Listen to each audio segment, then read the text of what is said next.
جو ہے سال کے 12 مہینے بنائے ہیں، اور جس کا ذکر خود قرآن پاک میں اللہ تعالیٰ نے کیا، سورہ توبہ آیہ نمبر 36، ان عدت الشہور عند اللہ 12 شہرا فی کتاب اللہ یوم خلق السماوات والارض، یعنی کہ جس دن سے زمین اور آسمان کو اللہ تعالیٰ نے بنایا اسی دن سے سال اور مہینے لکھ دیے گئے۔ اور پھر اسی ہی آیت میں آگے ہے منہا اربعۃ حرم، اس میں سے 4 حرمت والے مہینے ہیں۔ تو وہ 4 حرمت والے مہینے کون سے ہیں؟ ہم سب جانتے ہیں الحمدللہ کہ وہ 4 حرمت والے مہینے ذوالقعدہ، ذی الحجہ، محرم اور رجب، یہ 4 حرمت والے مہینے ہیں۔ اور اس کا ذکر جو ہے قرآن میں بھی آتا ہے، اور رسول اللہ صلی اللہ علیہ وسلم نے اپنے آخری خطبہ حجۃ الوداع کے خطبے کے موقع پر اس کو اور مزید واضح کیا تھا۔ ان کی رسول اللہ صلی اللہ علیہ وسلم کی ایک حدیث آتی ہے کہ رسول اللہ صلی اللہ علیہ وسلم نے حجۃ الوداع کے موقع پر فرمایا کہ زمانہ پلٹ کر پھر ویسا ہی ہو گیا جس دن اللہ تعالیٰ نے زمین اور آسمان کو پیدا کیا، سال میں 12 مہینے ہیں جس میں سے 4 حرمت والے مہینے ہیں، اور مینشن کیا آپ صلی اللہ علیہ وسلم نے یہ 4 مہینوں کے نام ذوالقعدہ، ذی الحجہ، محرم اینڈ رجب۔ تو یہ 3 مہینے لگاتار ہیں، ذوالقعدہ، ذی الحجہ، محرم اور رجب ایک الگ آتا ہے۔ تو مگر ہم جو ہے ہم نے دیکھا ہے کہ ہم محرم کو، رجب کو، ذی الحجہ کو تو بہت اہمیت دے دیتے ہیں، مگر فار سم ریزن ذوالقعدہ جو ہے نگلیکٹ کر دیا جاتا ہے، اور اس مہینے کی اہمیت اور فضیلت کو ہم اگنور کر دیتے ہیں۔ اگنور میں ان دس سینس کہ جب ہم کو کسی چیز کے بارے میں علم نہیں ہوتا تو ہم اپنی جہالت کی بنا پر اس کو اگنور کر دیتے ہیں۔ ہمارا مقصد کچھ اگنور کرنا نہیں ہوتا چیز کو، مگر ہم جب اس کو جانتے ہی نہیں ہیں تو ہم ڈیفینیٹلی پھر اس کو اگنور کر دیتے ہیں، اور ہم اس کی نہ اہمیت سمجھ سکتے ہیں نہ اس کی فضیلت سمجھ سکتے ہیں، اور جب ہم اس کو جانیں گے ہی نہیں، سمجھیں گے ہی نہیں، تو ہم اس سے فائدہ کیسے اٹھائیں گے؟ تو انشاءاللہ آج ہم اس کے اوپر بات کرتی ہوں میں انشاءاللہ تھوڑا بہت، کہ ذوالقعدہ کو ذوالقعدہ کیوں کہا جاتا ہے۔ قعدہ ہم سب سمجھتے ہیں کہ بیٹھنے کو کہتے ہیں، تو جب اس مہینے یعنی کہ بیٹھنے کا حکم دیا گیا، یعنی کہ جنگ سے رکنے کا، اور حرمت والا مہینہ، حرمت کیا ہے؟ حرمت یہی ہے کہ آپ اللہ تعالیٰ نے حرام کر دیا کہ جنگ و جدال یا لڑائی جھگڑا یا ایک دوسرے پر ظلم زیادتی ان مہینوں میں حرام ہے۔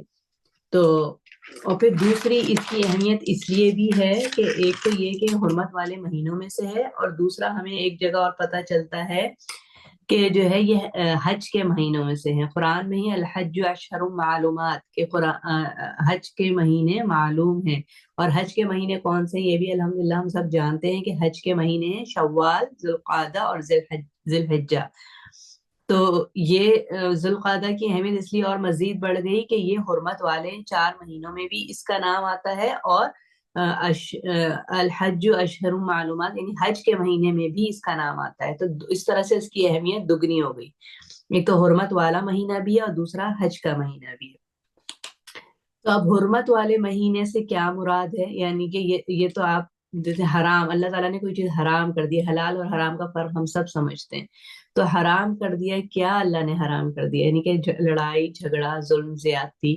تو جو ہے اب اس کا مطلب یہ نہیں ہے کہ عام باقی 12 مہینوں میں یہ سب جائز ہے اور صرف اس مہینے میں حرام ہے، نہیں، کچھ چیزیں کچھ خاص وقتوں میں حرام کر دی جاتی ہے جن سے اس وقت رک جانا ضروری ہے، جیسا کہ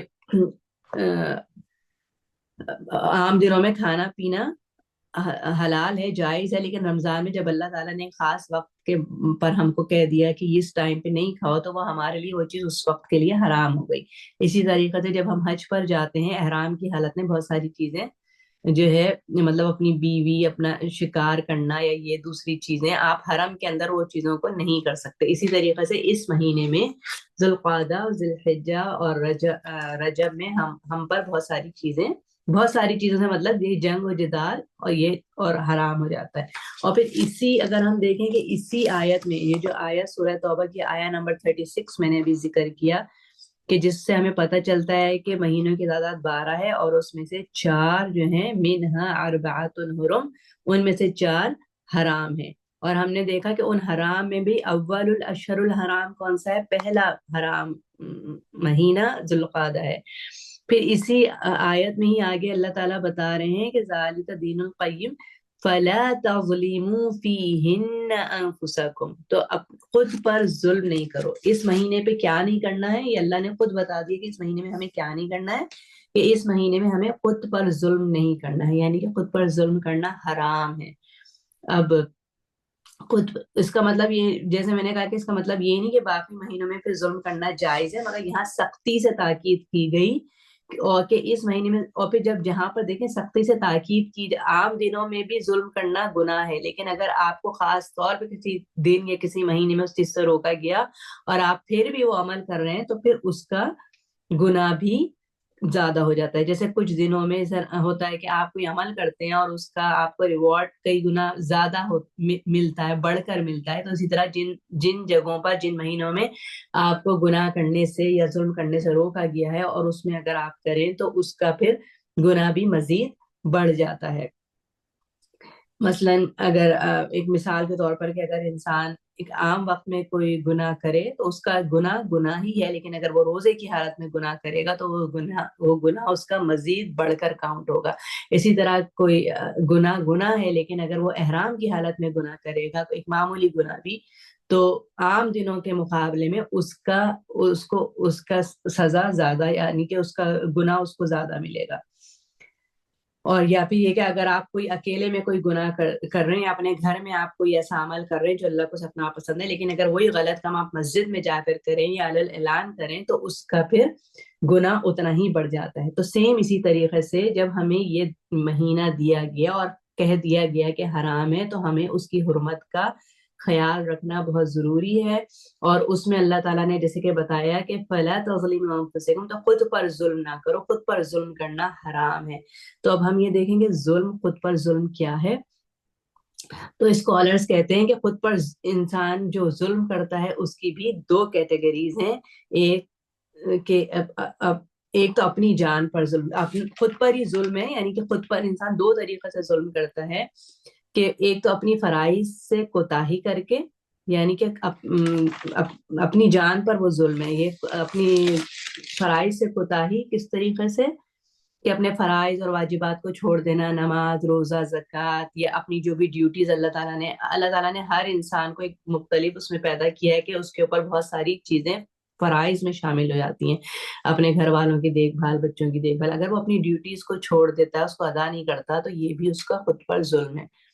اور پھر دوسرا ظلم کیا ہے کہ ایک تو فرائض سے کوتاہی، اور دوسرا ظلم یہ ہے کہ حرام کاموں کا ارتکاب، اور پھر ایسا ظلم جس میں آپ جو ہے نا دوسروں کو بھی آپ اس میں انوالو کر رہے ہیں۔ تو دوسرا ظلم کیا ہے کہ جیسے انسان حرام کاموں کا ارتکاب کرے، بے حیائی کا، یعنی مثلا اگر آپ نے ان اپروپریٹ ڈریسنگ کی، آپ پراپر ڈریسنگ نہیں کر رہے ہیں، یا آپ والدین کی نافرمانی کر رہے ہیں، یا قطع رحمی، جھوٹ، غیبت، بدگمانی، یہ سب کام بھی انسان کے اپنی جان پر ظلم ہے۔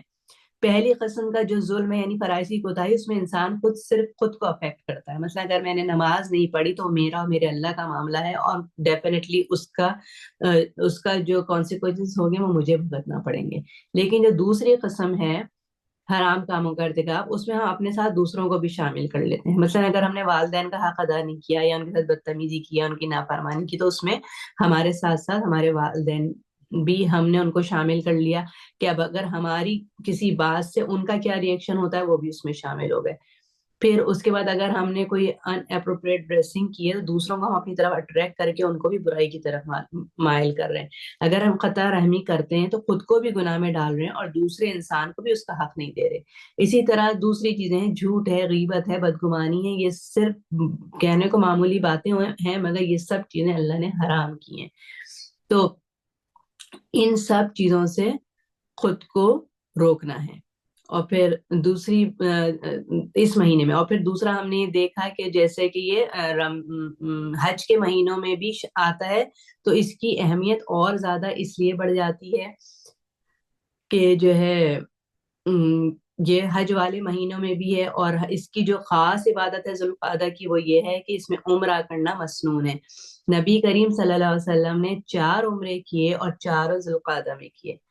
تو اب تو آج کل تو ہمارے لیے پاسبل نہیں ہے کیونکہ حج کی فلائٹ شروع ہو جاتی ہیں، اور جو ہے جو حج کے علاوہ تو کسی کو پرمیشن بھی نہیں ہے وہاں پر جانے کی، تو ہم تو یہ نہیں کر سکتے۔ مگر جو لوگ اس مہینے حج کے لیے پہنچ جاتے ہیں اور عمرہ کر لیتے ہیں اور اس سے فائدہ اٹھا لیتے ہیں، مگر بعض دفعہ ان کو اس کا اندازہ بھی نہیں ہوتا کہ اس مہینے میں عمرے کا ثواب کتنا ہے، کیونکہ جب علم ہی نہیں تو جب علم نہیں ہے تو پھر نعمت کی قدر بھی نہیں ہے بیسکلی۔ اور کچھ علماء کے نزدیک تو ذوالقعدہ میں عمرہ کرنا سب مہینوں سے افضل ہے سوائے رمضان کے، لیکن سلف صالحین جو تھے ہمارے اسکالرز، ان میں اس بات میں اختلاف تھا۔ کچھ کا کہنا تھا کہ ذوالقعدہ میں عمرے کی فضیلت زیادہ ہے، اور کچھ کا خیال تھا کہ نہیں، رمضان میں عمرے کی فضیلت زیادہ ہے۔ لیکن ان کے درمیان ایک تردد تھا، اور وہ اللہ سے دعا کرتے تھے استخارہ کر کے کہ اے اللہ، اگر جو بھی ہمارے نزدیک افضل ہے ہمیں اس کی رہنمائی کرے۔ تو ہم کو اس کے ڈفرینٹ اوپینین ملتے ہیں سلف صالحین میں کہ عمرے کی فضیلت کس مہینے میں زیادہ ہے۔ بس ہمیں اللہ سے دعا کرنی چاہیے کہ جس بھی مہینے میں زیادہ ہے اللہ تعالیٰ ہمیں توفیق دے اور اس مہینے میں ہمیں عمرہ کروائے۔ تو بیسکلی یہ جیسے ہمیں رمضان سے پہلے شعبان ملتا ہے تیاری کرنے کے لیے، ویسے ہی ہمیں ذوالحجہ سے پہلے ذوالقعدہ دیا گیا تاکہ ہم تیاری کریں، کیونکہ ذوالحجہ ایک حج کا مہینہ ہے، اس کے پہلے 10 دن اس کی اپنی فضیلت ہے، اس میں یوم عرفہ ہے، اس کی ڈیٹیل انشاءاللہ ہم پھر بعد میں کبھی دیکھیں گے۔ لیکن ہمیں جو وہ 10 دن دیے گئے ہیں جو کہ بہترین 10 دن ہیں، ان کی تیاری کے لیے کچھ اسکالرس کہتے ہیں ان کی، جیسے ہمیں رمضان سے پہلے شعبان دیا جاتا ہے تیاری کے لیے، اپنے آپ کو پریپریشن کے لیے، تو اسی طریقے سے ہمیں ذوالحجہ سے پہلے ذوالقعدہ دیا جاتا ہے تیاری کرنے کے لیے۔ تو الحمدللہ اب ہم نے یہ دیکھ لیا کہ ہمیں جو ہے کیا کیا چیزوں سے اب اس مہینے میں، حرمت والے مہینے میں، ہمیں اس سے کس طریقے سے فائدہ اٹھانا ہے اور کیا کرنا ہے اور کن چیزوں سے خود کو روکنا ہے۔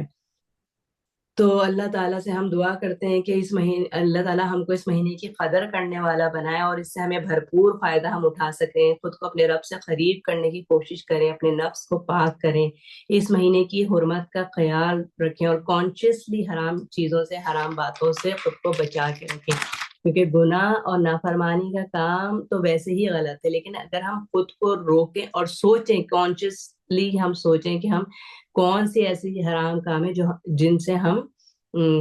جن کو ہم بعض دفعہ سم ٹائم ہم کچھ کر بھی رہے ہوتے ہیں اور اتنا کامنلی کر رہے ہوتے ہیں کہ ہم کو اس کا پتہ بھی نہیں ہوتا کہ شاید یہ چیز حرام ہے، یہ چیز غلط ہے۔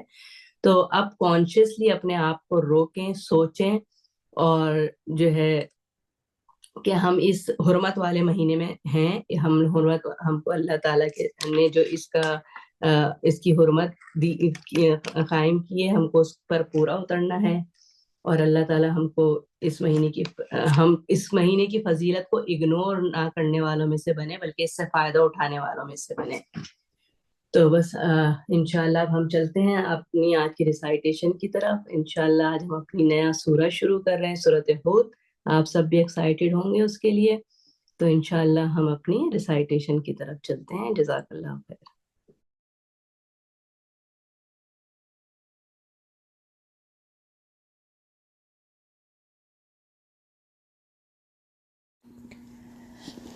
السلام علیکم ورحمۃ اللہ وبرکاتہ۔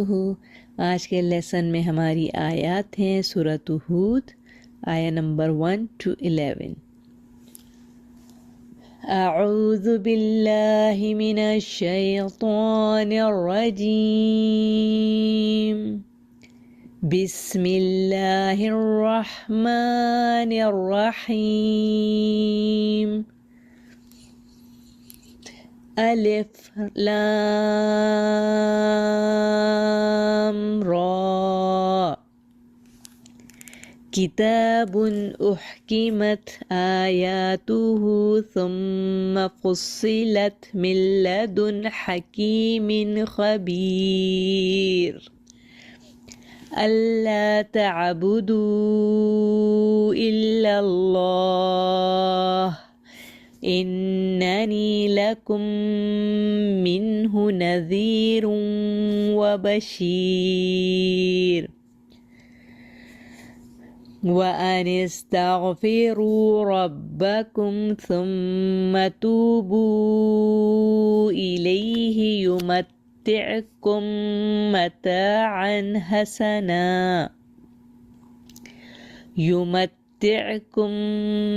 متاعا حسنا إلى أجل مسمى ويؤت كل ذي فضل فضله وإن تولوا فإني أخاف عليكم عذاب يوم كبير إلى الله مرجعكم وهو على كل شيء قدير ألا إنهم يثنون صدورهم ليستخفوا منه ألا حين يستغشون ثيابهم يعلم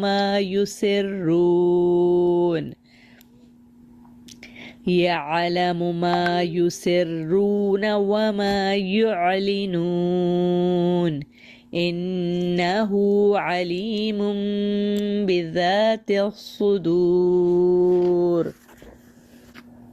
وما من دابة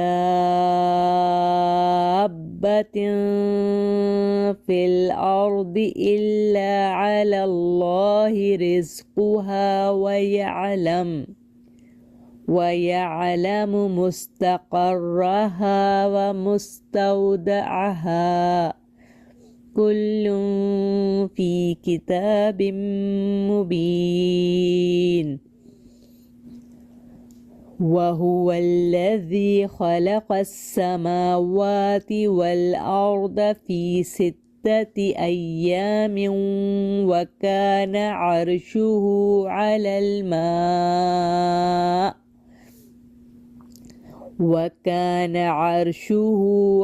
الماء ليبلوكم أيكم أحسن عملا ولئن قلت إنكم مبعوثون من بعد الموت ليقولن الذين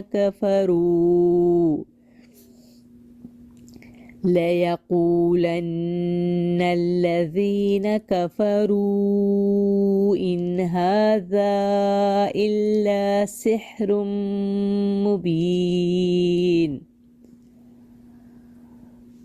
ولئن أخرنا عنهم العذاب إلى أمة معدودة ليقولن ما يحبسه ألا يوم يأتيهم ليس مصروفا عنهم وحاق بهم ما كانوا به يستهزئون ولئن أذقنا الإنسان منا رحمة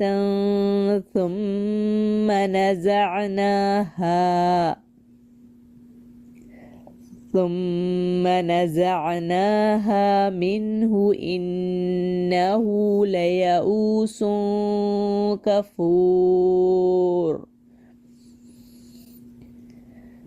ولئن أذقناه نعماء بعد ضراء مسته ليقولن ذهب السيئات عني إنه لفرح فخور إلا الذين صبروا وعملوا الصالحات أولئك لهم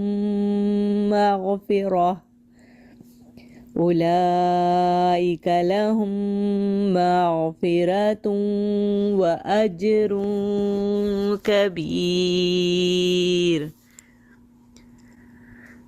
جزاک اللہ خیرن کثیرا، بارک اللہ فیکم. السلام علیکم ورحمۃ اللہ وبرکاتہ.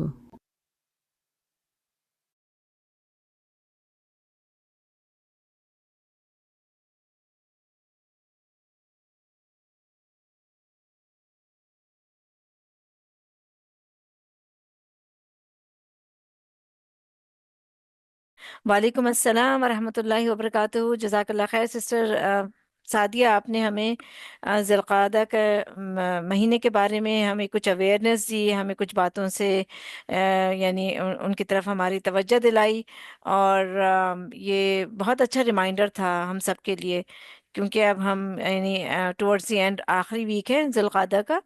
سو اٹس نیور ٹو لیٹ. ابھی بھی اگر ہمیں پتہ چل گیا ہے ان سب باتوں کا، تو جس طرح ہم شوال میں رمضان کی تیاریاں کرتے ہیں اور اس کا خیال رکھتے ہیں، اسی طرح سے انشاءاللہ اب ہم جو باقی ایک ہفتہ رہ گیا ہے ذی الحج سے پہلے، ذی الحجہ سے پہلے، تو ہم انشاءاللہ ان چیزوں کو اپنے مائنڈ میں رکھیں گے انشاءاللہ. چلیں ہم اب آگے بڑھتے ہیں اپنے تفسیر کے سیشن کی طرف، اور اس میں ہم انشاءاللہ آج ہم اپنی سورہ ہود اسٹارٹ کریں گے. تمام قسم کی حمد اللہ کے لیے ہے جو واحد الہ ہے. میں اللہ کی حمد کرتی ہوں جو عبادت کا اکیلا ہی حقدار ہے، اور میں اللہ کی حمد کرتی ہوں، اور حمد ان اعمال میں سے ہے جس سے ہم یہ امید رکھ سکتے ہیں کہ اللہ کے ساتھ ادب ہمیں بلند مقام پر پہنچا دے گا.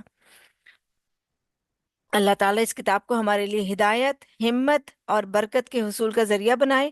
اللہ تعالیٰ ہمیں ایسا ایمان عطا کرے جس میں کبھی کوئی کمی نہ آئے، جو ہمیشہ بڑھتا ہی جائے.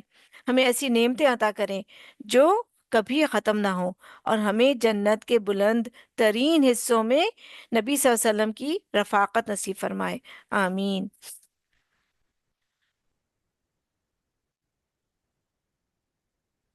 بسم اللہ.